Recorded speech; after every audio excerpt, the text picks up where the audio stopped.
Jeffrey Pfeffer's What Were They Thinking is an excellent read.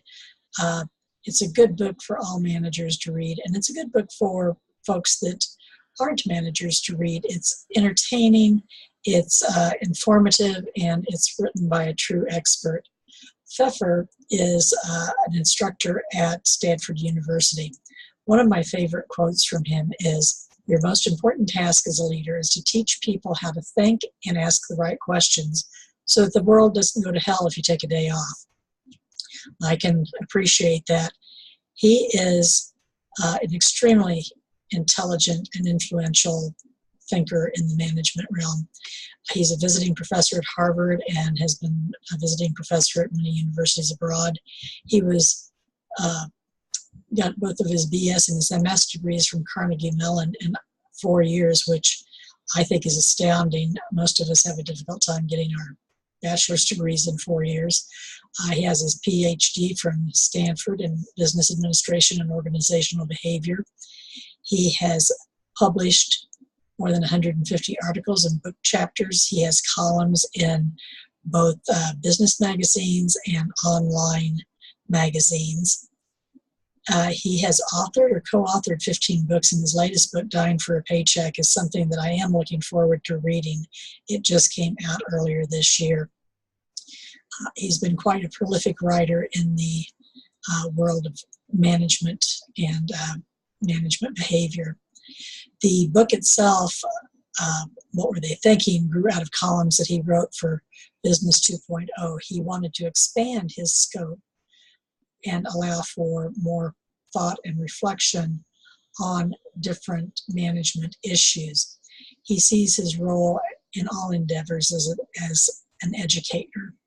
And the book, even if it weren't designed to be educational, would be educational because of the way in which it's written. There's a number of common themes throughout the book. He identifies 3 major themes that can impede business success. One is the importance of considering feedback effects, adverse effects that happen because an idea didn't work out as one thought it would.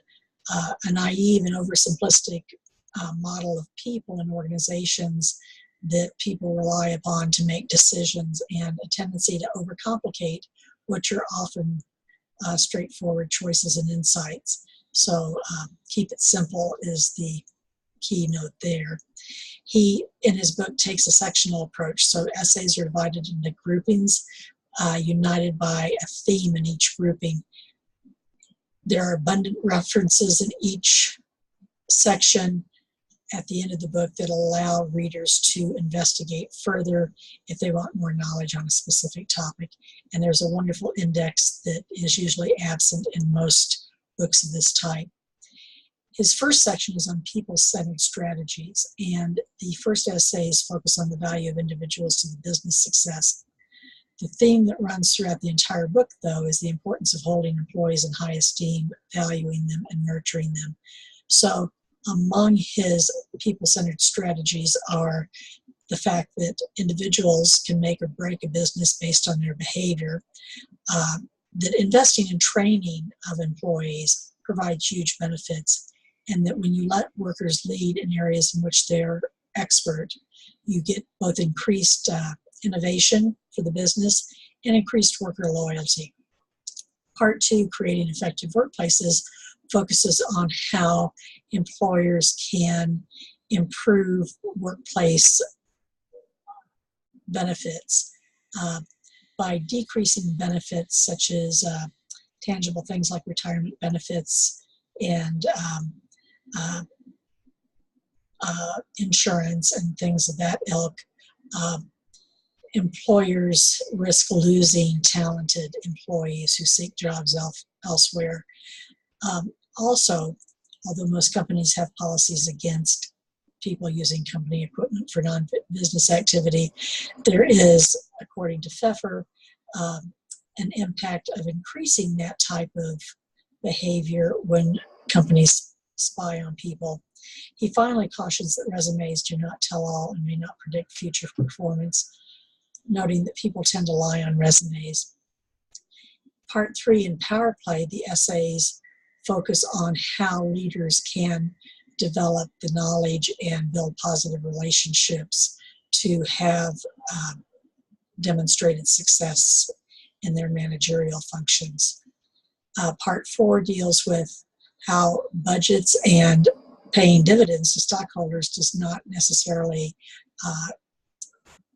signal a successful business model.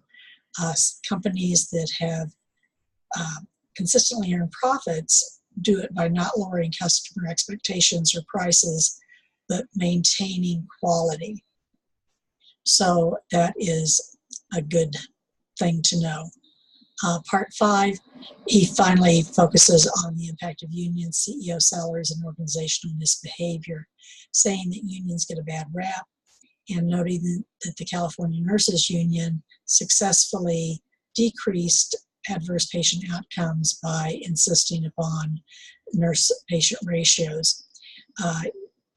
He also notes that behaving unethically is rooted in learned behavior that way predates any entry into the workforce, noting that cheating among students is fairly prevalent, with 70% of students indicating they cheated on an exam or a test or a paper at some point in time, but few of them facing any penalty. Those that do face penalties tend to face very minor penalties. Final thoughts are that there are a lot of timeless themes that run through this book.